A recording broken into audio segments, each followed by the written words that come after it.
Hello everybody and welcome back to SkySaga Alpha 5. It is time for another tutorial video, and this week we're going to be talking about water. So if we have a look around where I am right now, I'm actually at the very top of the water flow that happens near a mine. And the reason I'm up here is to look at these two things here. So water in SkySaga is based around source blocks, which are currently indestructible and not movable. So if I try and put a block down here, I can't. But if I actually cut some of these blocks away, you'll see the water starts flowing and I can place blocks down back where I had blocks before. So these wooden blocks up the top here, these ones just down this strip, are ones I've placed in to isolate the two source blocks that exist at the top here. So, like I said, this works on source block based physics. So if we open this up and then close it back down again pretty quickly, we can see how the water behaves, and it flows pretty quickly. So we're going to do that. Block this back up and then watch down here as the water flows all the way down through. So it should get a flow going all the way down from that little bit of water, but we did not. So we obviously dried up the water stream too quickly. So if we do this again, let the water flow for just a second, you can see it dries up pretty quickly when it is not attached to the source block. And the stream did manage to get all the way around down to the bottom and then die out at the back there. So how does water actually behave is the next big question. So we're going to kind of extend this pad out and I'll show you how far water will move. So water flows 6 blocks out from the source. So here is our source, and then we've got 1 block, 2 blocks, 3 blocks, 4 blocks, 5 blocks, and 6 blocks. Of course, this number can be altered, just like in other popular voxel games, by jumping the water stream down a level at the 6th block. So here you can see we've got a 1 block flow and then a jump down, and then it's going from here. We've got 1, 2, 3, 4, 5, and then jumping the water flow down. And as you can see, by jumping the water flow down each level, you can continue to push the water along and get it to flow further than just the 6 blocks. Water, of course, also doesn't climb up and over blocks, so it can be contained in a 1 high wall.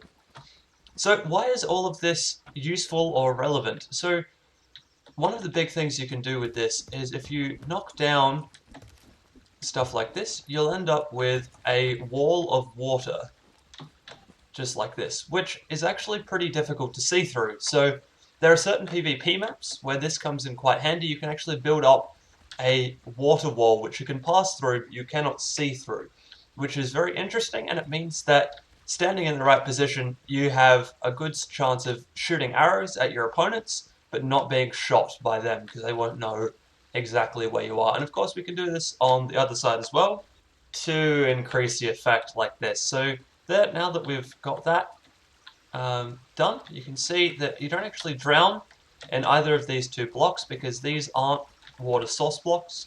Water source blocks seem to be the only ones that actually matter in terms of drowning or anything like that. So just to show you that, we'll build up a little rig quite quickly, and I'll show you that you can't drown in a water flow. So here we are at the base of the stream, and if I jump into this hole, you can see that I can't drown inside this water flow. Even though the water is literally right there, I don't need to have oxygen or anything like that popping up. And of course, if we dig this down, even though there is water at our feet, if we dig this down, that's just going to jump down 1 further, and we're not actually going to be encased in water or anything like that. So the other place all of this stuff comes in quite useful is when you encounter a cave like this one that has been flooded, or an adventure that has been flooded, which is quite often the case. As you can see, all of these blocks here are water source blocks. We can't put down any blocks anywhere in front of us. But say we really need to get into this cave, we really want to kill those spitting plants or whatever, we can, of course, use what we've learnt just now and dig our way down here.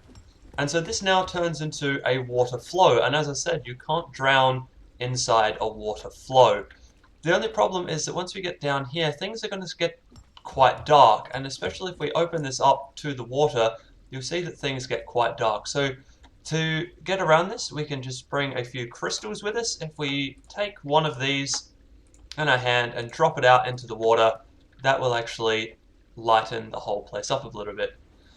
The other thing that we can do is there is a point just here. So this, I'm sitting right on the edge between the two blocks where all of the water blocks in front of you become completely invisible, which means you can see everything around you just like this. And now if I drop that crystal, it will go out in front of me and it will illuminate just the water, which is exactly what we want.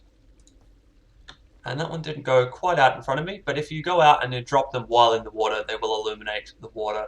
And the reason we can see at the moment is because of those crystals over there. If this was an adventure that didn't have crystals in it, then you wouldn't be able to see, and you would have to drop out crystals, or keystone fragments would work either way to be able to see in under the water like this. So like I said, I'm just sitting right here, right on the edge of a water flow. So this is actually a water flow going down the side of water blocks. There's no solid stone here, so these both are water source blocks, and this is just a water flow down the side. And then standing just in this water flow, we can see everything there is to see in this cave. Now finally, to show off just one last little thing, I'm going to dig around here and get over towards this stalactite that is over here. So as you can see, we've got a stalactite here, and if I knock this guy out with my pickaxes, he creates a water void, which means that there is once again an air pocket in here. So now we can use this to move back and forth around the cave, and if we sit ourselves just right in just the right spot, we then get a really good view of the cave. And now I can come in here and I can mine up my keystone fragments, or I can kill whatever enemies are in the cave if I need to kill them, for example, because I can use my pickaxes quite freely. And all I need to do is work my way around the edge of the cave, or work my way through a whole bunch of stalactites, and I can get pretty much anywhere I want to go inside this cave. So if I knock this guy out, we're able to move ahead by 2 blocks, and we're not going to drown at all. And we can poke our head out here. There we go, look, there is some more keystone fragments. There's another stalactite. We could use that stalactite to get through over to that metal. And as you can see, this is why this cave is flooded. It has been spawned basically into the ocean area. So obviously, by moving around a little bit, you can get a better view of things in around here. So this is how water currently works in this game, and what you can do with it, and how you can get around being inside a flooded area. The other thing I can say is that we can also shoot a bow from our current position. So if I can use this bow to shoot out some stalactites. So while this stalactite method does work, it is actually still best just to mine out around the edges, because like I said, when you mine out around the edges, you are guaranteed to get the falling water type thing that you've got here, and then you'll be able to have a good view out through everything. Whereas doing the stalactite method, sometimes they don't form air pockets as well as, some of them don't form air pockets as well as other ones do. So it can be a little bit risky to aim for something like that. So digging out around the side is definitely the easiest way to get down in through. And it also means you don't actually have to swim anywhere either. We can just keep digging our way through and poking our head just through a little bit, and seeing whatever there is to see, and mining out whatever we need to mine out in the cave, or getting a hold of any chests or anything like that that happen to be around the place in the cave. And finally, the only way to actually create a water block that you can swim in SkySaga currently is to take a water source block and mine all the blocks out from underneath it. So right now I've just got a tube going straight down here, and if I jump into this, you can see that we kind of drown, or we are swimming all the way down here. So this is the only way to create blocks that you can actually swim in, which is the reason why if you're doing the stalactite method, or like jumping from stalactite to stalactite in a cave, you need to make sure that that stalactite reaches all the way to the ceiling, because that way when you break that, there is no water source block above it, and in that case it will mean that you'll get air rather than getting this type of swimmable water. So like I said, if you have that water block above it and you knock them out, you are just going to get water that you have to swim in, rather than the nice water flow that we were talking about earlier. So this has been more of a kind of sciencey week than a tutorial week, but I hope you enjoyed that, and I will see you next time.